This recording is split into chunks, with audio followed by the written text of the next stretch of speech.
حضور والا میں ایک پرانی یونانی کہانی سے آج کی ساری گفتگو کرنا چاہوں گا. کہانی جو ہے اس طرح سے ہے کہ ایک صاحب دنیا سے جانے لگے, تو جیسے ہی وہ پردہ فرمانے لگے تو ایسا ہوا کہ 3 سامنے لوگ آ گئے ان کے.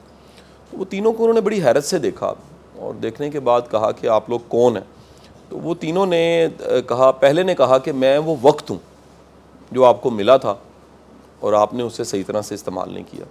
دوسرے نے اس طرح ہاتھ رکھا اور کہا کہ جی میں وہ انرجی ہوں جو آپ کو ملی تھی پوری زندگی میں, آپ نے مجھے بھی صحیح طرح استعمال نہیں کیا, آپ میرے مجرم ہیں. تیسرا جو شخص تھا اس نے کہا کہ جی میں وہ ریسورسز ہوں ہر طرح کے جو آپ کو ملے, میں آپ کو پوری زندگی ریسورسز کی شکل میں ملتا رہا لیکن آپ نے مجھے بھی بھرپور استعمال نہیں کیا, لہٰذا ہم تینوں آپ سے کہنے آئے ہیں, وقت, توانائی, انرجی اور ریسورسز, کہ آپ ہمارے مجرم ہیں. ہم تینوں چیزیں قدرت نے آپ کو یہ دی تھیں, آپ نے اس طرح سے بہتر استعمال نہیں کیا جس طرح سے کرنا چاہیے تھا, اور آج آپ جا رہے ہیں تو آپ کو کم از کم شرمندگی ضرور ہونی چاہیے. کہانی اب مکمل ہو جاتی ہے. جی اس کہانی کو ہم اس کو مرتے وقت پہ کیوں ہی رکھیں؟ ہم اپنے زندگی کے کسی بھی وقت میں اگر اس کہانی کو استعمال کریں اور آج کے اس وقت کو سوچیں تو ہمیں اللہ نے 3 طرح کی چیزیں ایسی ہیں جو دی ہوئی ہیں, اور اس میں سب سے اہم چیز وقت ہے, دوسری چیز انرجی ہے, تیسری چیز جو ہے وہ ہمارے پاس ریسورسز ہیں.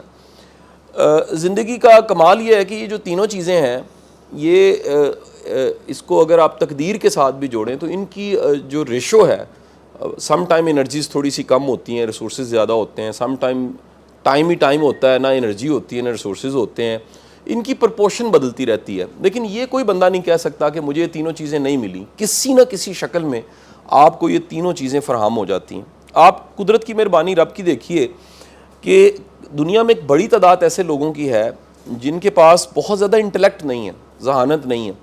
اللہ نے ان کو جسم کی توانائی دی ہوئی ہے.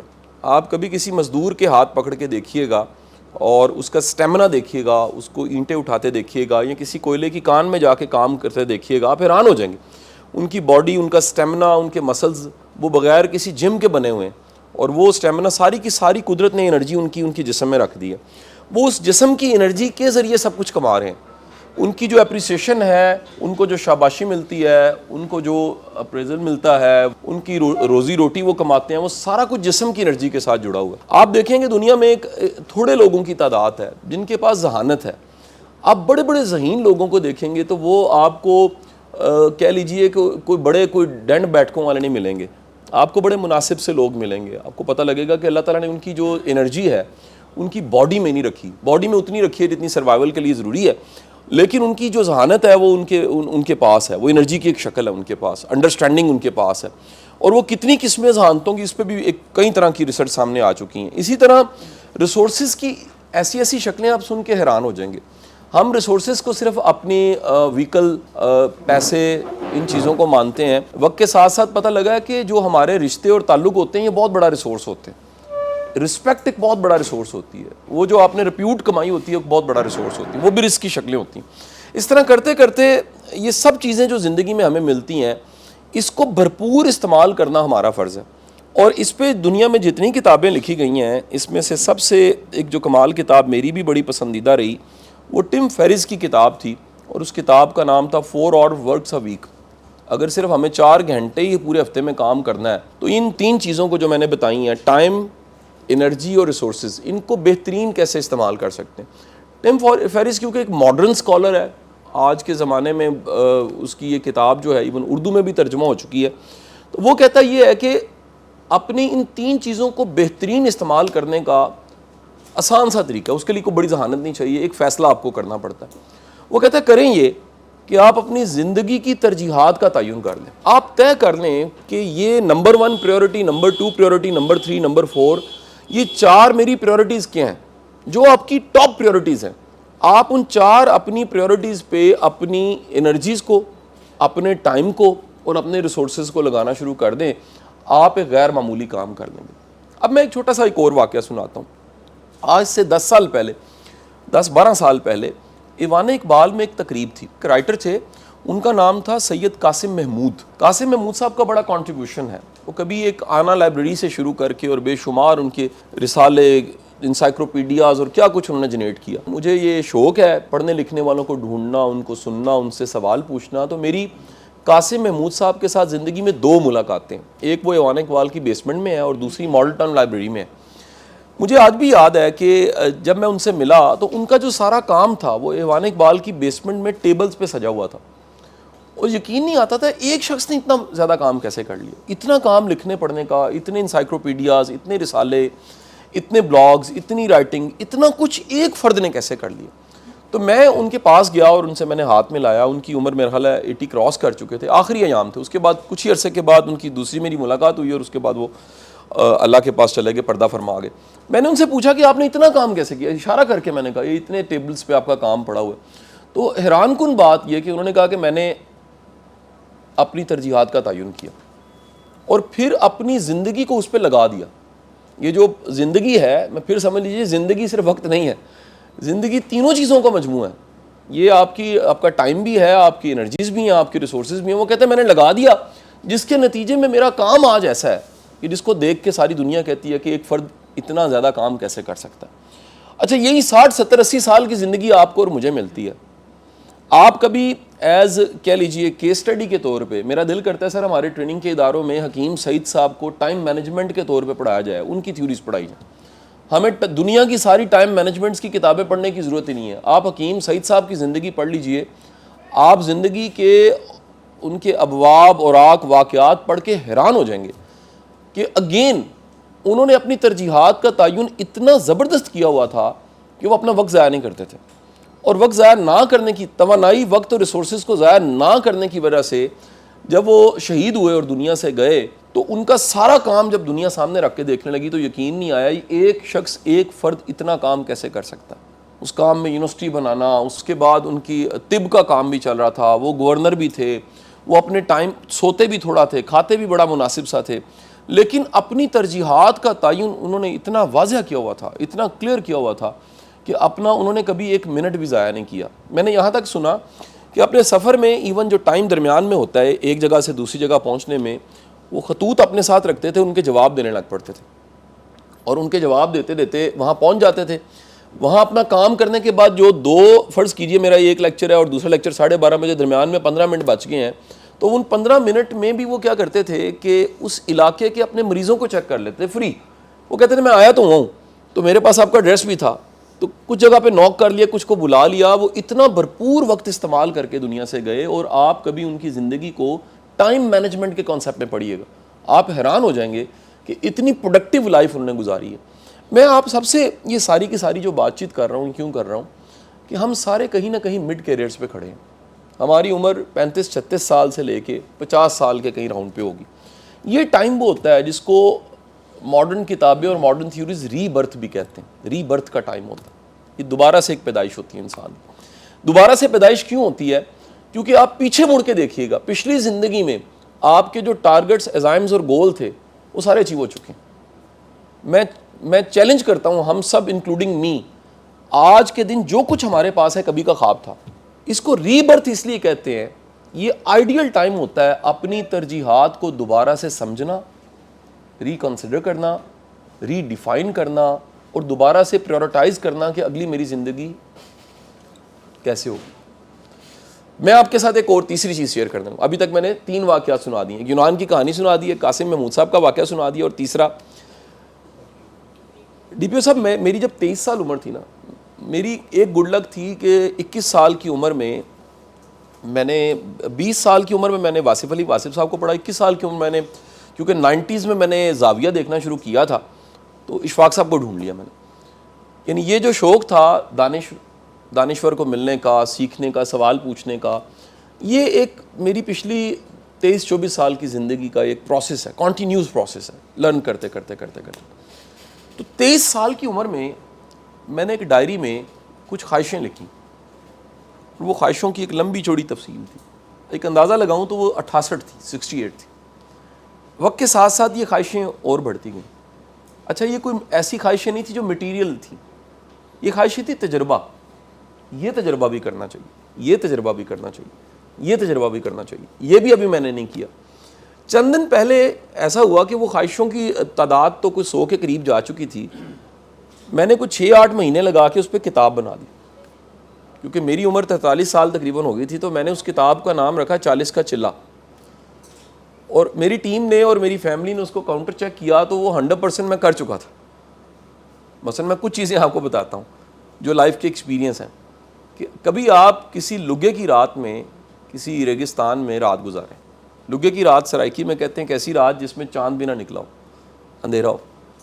کبھی آپ کو کھانا خود پکائیں, خود بھی کھائیں, دوسروں کو بھی کھلائیں. یہ کہنا بڑا آسان ہے, کئیوں نے ایکسپیرینس ہی نہیں کیا ہوگا. کبھی آپ نے کو خود سے دھن بنائی ہو, بے شک غلطی ہو, اور کسی میوزیشین کے ساتھ بیٹھ کے ڈسکس کیا ہو کہ یہ میری کریشن ہے, یہ غلط ہے, صحیح ہے, لیکن سنو ضرور. کبھی آپ نے کسی جگہ سفر کیا ہو اور آپ نے 2-3 صفحات کا مضمون لکھا ہو کہ میرے مشاہدات یہ ہیں. کبھی آپ نے اپنے ہی کسی ایکسپوجر کی ڈاکومنٹری بنائی ہو کہ میرا یہ ایکسپیرینس تھا, میں نے اس پہ ایک ڈاکومنٹری بنائی ہے. کبھی آپ نے کسی سفر کو ڈاکومنٹڈ کیا ہو کہ میرے اس سفر کے مشاہدات یہ تھے, یہ نہ میرے 20 میں سے کوئی مضمون تھا, 17 نمبر لینے تھے, یہ میرا تجربہ تھا. کبھی آپ نے کسی, پولیس والوں کے لیے تو بڑا آسان ہے, لیکن عام بندہ سوچے, کبھی جیل میں جا کے آپ نے کسی بے گناہ قیدی کا انٹرویو لیا ہو کہ اس کی کہانی کیا ہے. کبھی آپ نے کسی ہاسپٹل کی ایمرجنسی میں بغیر کسی غرض کے 5-6 گھنٹے صرف گزارے ہوں کہ لوگ کس درد کے ساتھ آ رہے ہیں, کس دکھ کے ساتھ آ رہے ہیں, اور اس وقت ان کی جو ڈو اور ڈائی والی کیفیت ہے زندگی کے, جو وہ ایام گن رہے ہیں, پیچھے مڑ کے دیکھ رہے ہیں, کس طرح سسک رہے ہیں کہ جینا ہے. آپ زندگی کے مختلف طرح کے تجربات کر کے جو آپ آخر کار نکالتے ہیں, آپ کو پتہ لگتا ہے کہ میری پچھلی زندگی گزر چکی ہے, اب نئے گولز مجھے سیٹ کرنے ہیں. تو میں نے سر ایک نیا کام کیا کہ اگر 60s کی ایج تک اللہ تعالیٰ وقت دے تو یہ نئے گولز اچیو کرنے چاہیے. مثلا اس میں پچھلے 100 گولز میں لکھا تھا کہ مجھے پاکستان کی جو ٹاپ اکیڈمیز ہیں اس میں پڑھانے کا ایکسپیرینس ضرور ہو. تو میں نے گنا, کاکول سے شروع کر کے اسٹاف کالج سے, اسکول آف انفنٹری سے, پولیس اکیڈمی سے, civil service academy, judicial academy سے, نیس کام, نیلور, پتہ نہیں کیا کیا ادارے آ گئے. میں نے کہا یار یہ اللہ کا کتنا کرم ہے, یہ ایکسپیرینس ہو چکا ہے, اس میں کوئی مٹیریل گین نہیں ہے, اس میں کانفیڈنس ہے کہ یار یہاں بھی موقع ملا پڑھانے کا, یہ بھی کام کرنے کا موقع ملا.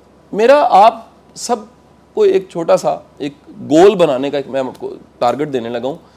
آپ ایسے گول ضرور بنائیں جس سے ٹینجیبل اچیو چیزیں نہ ہوں. ہمیں اتنی عجب عادت پڑتی ہے کہ اچیومنٹ وہی ہوتی ہے جو مٹیریل ہوتی ہے. آج ایک نیا نقطہ یہ ہے, اچیومنٹ وہ چیزیں بھی ہوتی ہیں جو ٹینجیبل نہیں ہوتی, یعنی آنکھ نہیں دیکھ سکتی لیکن وہ ہوتی ہیں. Like the modern books of happiness says that it's also earning. Happiness کوئی مقام نہیں ہے, یہ ارن کرنا پڑتا ہے. اور اس کو کنڈیشن کیا ہے دنیا کی سب کتابوں نے 6-7 چیزوں کے ساتھ, اور سب کی سب کتابیں متفق ہیں اس پہ کہ ہیپینس اچیو ہی تب ہوتی ہے جب آپ بے غرض ہو کے کوئی کام کرتے ہیں, غرض آؤٹ کر دیتے ہیں, کوئی غرض نہیں ہوتی, اور آپ کرتے ہیں جو آپ کو اچیومنٹ ہوتی ہے وہ کیا ہوتی ہے, مٹیریل نہیں ہوتی, خوشی مل جاتی ہے, اور وہ خوشی کی مقدار اتنی ہوتی ہے کہ آپ کہتے ہیں مجھے اطمینان ہے, مجھے سکون ہے. سو اپنی اس عمر کی ترجیحات آپ دوبارہ سے ان کا تعین کیجیے. اب 40s پہ ریسرچ کیا کہتی ہے جو ترجیحات میں شامل ہونا چاہیے, اس میں پھر اگین جو 4 ترجیحات کتابیں بتاتی ہیں میں آپ کو بتا دیتا ہوں اور آپ اسے ریلیٹ کر دیجئے گا. پہلی چیز 40s میں اگلے 20 سال آپ کی بڑی اچیومنٹ یہ ہے کہ آپ بیماریوں سے بچ جائیں, کیونکہ پاکستان میں اس وقت اویلیبل ڈیٹا یہ بتاتا ہے کہ 50s کی ایج پہ پہنچنے والے بندے کی جیب میں دوائیوں کا پتہ ضرور ہے. پاکستان میں اس وقت سب سے تیزی کے ساتھ جو چیز بڑھی ہے وہ میڈیکل سٹورز ہیں.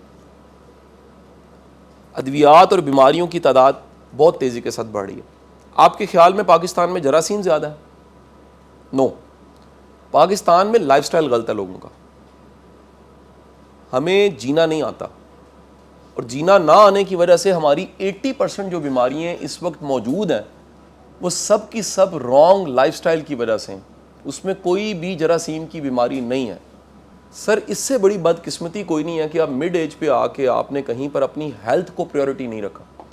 آپ کی ٹاپ پریورٹی جو ہے وہ آپ کی کیا ہے جی, ہیلتھ ہے. اور میں اس کمپین کو میں نے بڑے عرصے سے لانچ کیا ہوا ہے کہ اللہ کو صحت مند مسلمان پسند ہے, اللہ کو بیمار مسلمان نہیں پسند.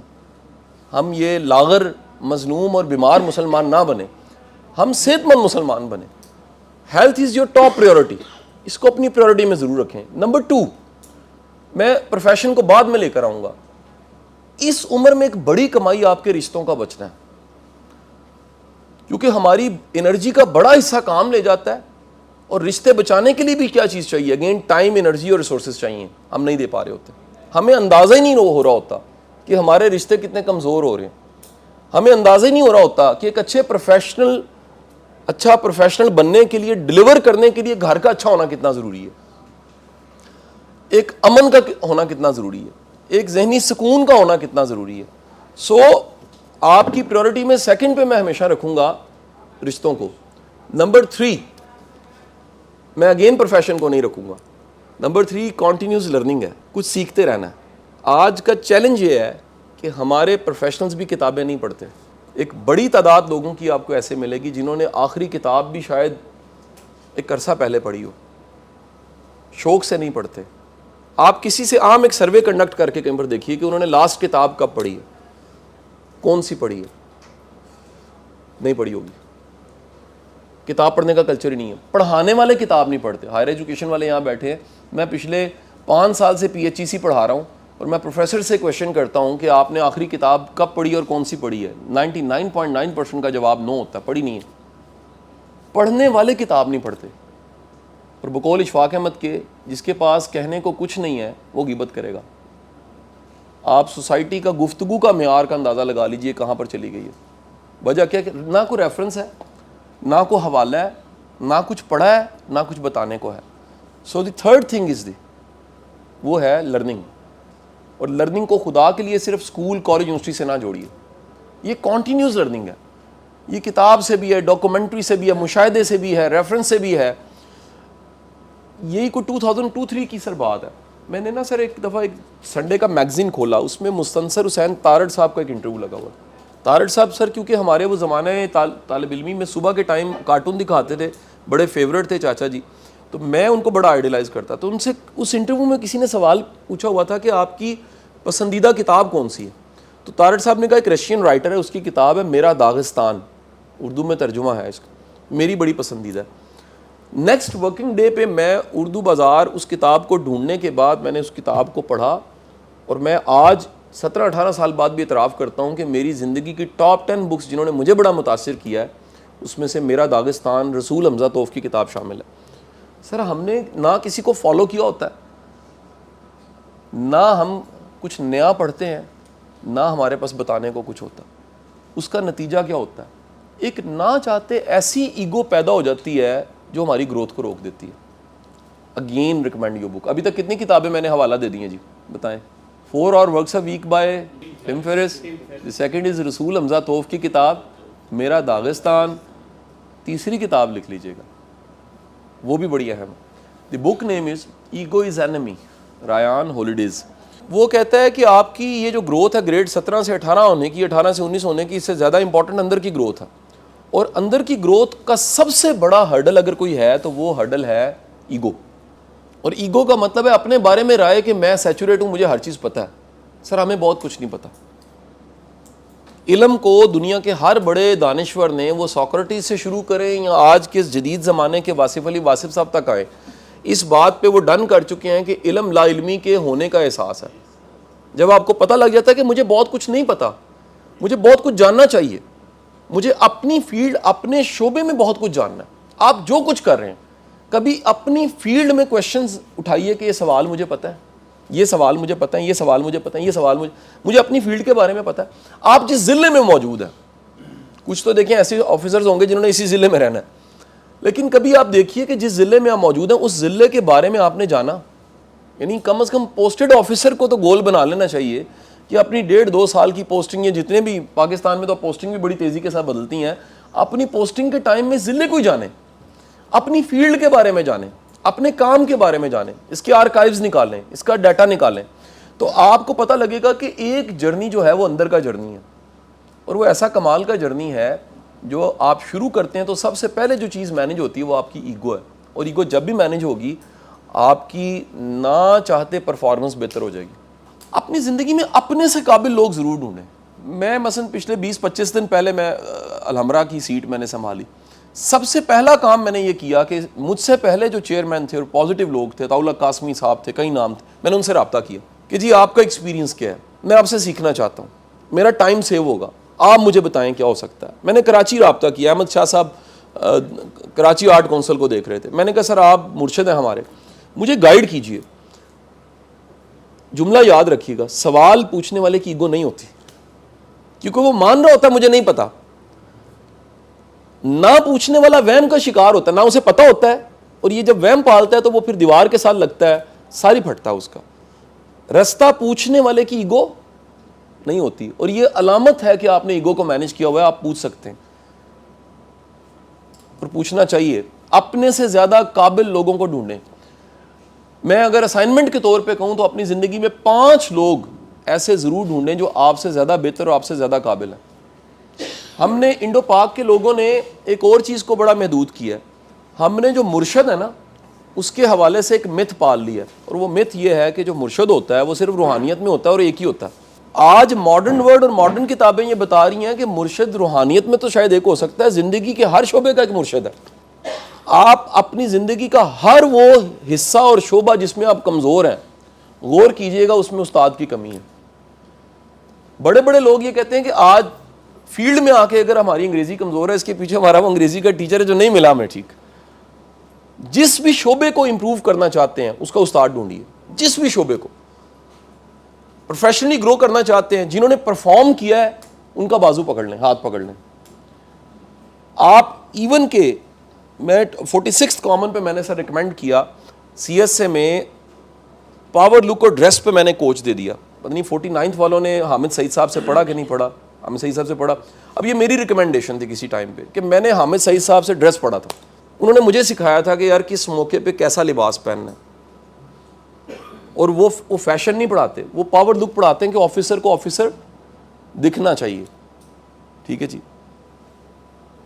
میں نے ریکمینڈ 46 کامن سے میں نے کیا کہ ٹیبل مینرز کیا ہیں, کھانا کیسے کھانا ہے. پہلے بھی چل رہا تھا, میں یہ نہیں کہتا سر ہمارے مطلب 40 سے بھی چل رہا ہوگا, پہلے بھی چل رہا ہوگا, لیکن میں نے بیسٹ ریسورس ڈھونڈ کے اکیڈمی کو دیے, انسٹیٹیوشن کو دیے کہ یہ شروع کروائیں آپ.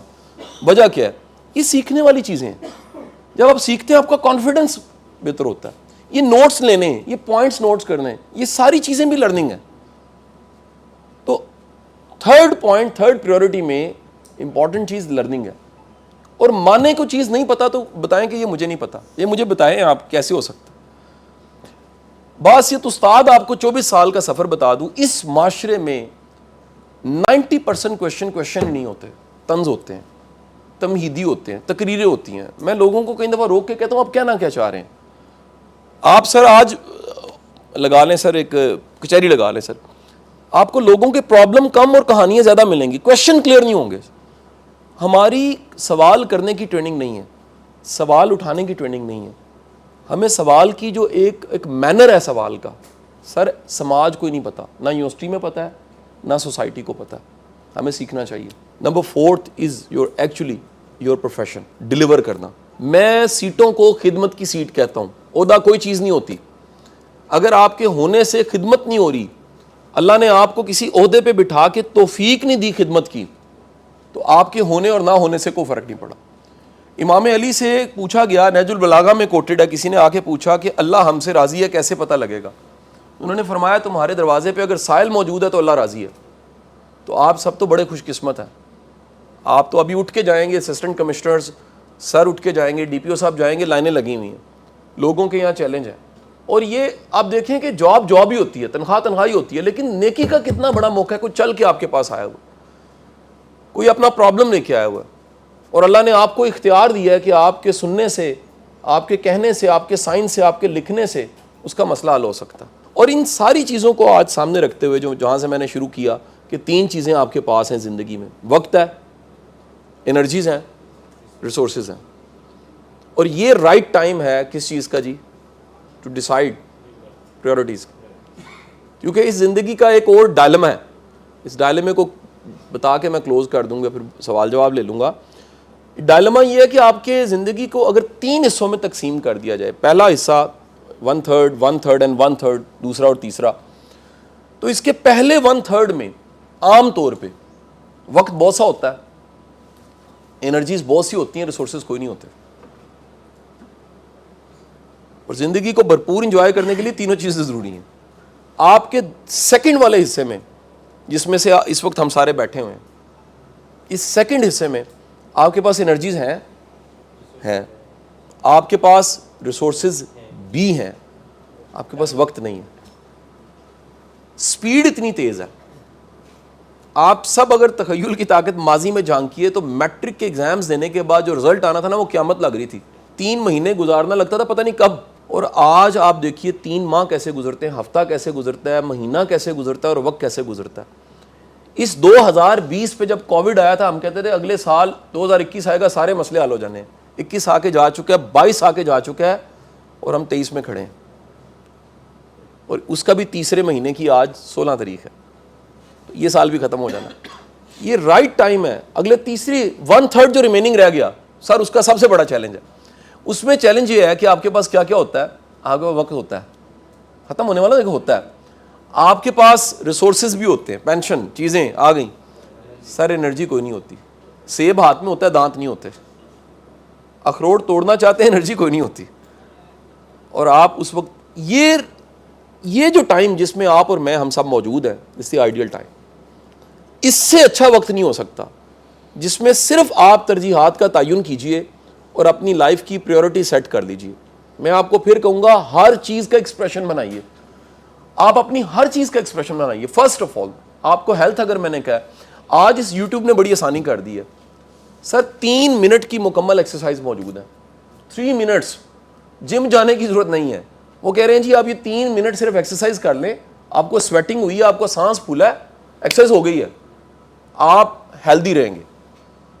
زمانہ کون سا آ گیا, آپ بیسٹ ڈائٹ پلان لے سکتے ہیں, آپ کنسلٹ کر سکتے ہیں, کسی بھی چیز کو کنسلٹ کرنا چاہیں کنسلٹ کر سکتے ہیں, بیسٹ ڈاکٹرز اویلیبل ہیں. ہیلتھ آپ کی پریورٹی میں آ گئی, فیملی آپ کی پریورٹی میں آ گئی, ٹائم دینا شروع کیجیے. اور میں ہمیشہ کہتا ہوں فیملی کے لیے کوانٹٹی ٹائم سے زیادہ اس عمر میں کوالٹی ٹائم میٹر کرتا. Third thing, learning, continuous learning. میرے اس 2 گھنٹے کو 30-40 منٹ کے سفر میں میں نے 2 کتابوں کے, ایک کے 6 ایک کے 8 اور آگ پڑھے, نہیں رہا گیا. ایک ویڈیو بھی سنی ہے, نہیں رہا گیا. عادت پڑ چکی ہے کہ سفر میں بھی کچھ نہ کچھ کام کرنا ہے, لرن کرنا ہے. وہ کتاب کے صفحے کھول لینے, کچھ نہ کچھ لرن کر لینا ہے, کوئی نئی بات سیکھ لینی. ان ساری باتوں کو اختتام پہ میں کہوں گا کہ آپ اس وقت میں اپنی پریورٹیز کو سیٹ کر کے آگے چلیں. آپ سب کا بہت بہت شکریہ.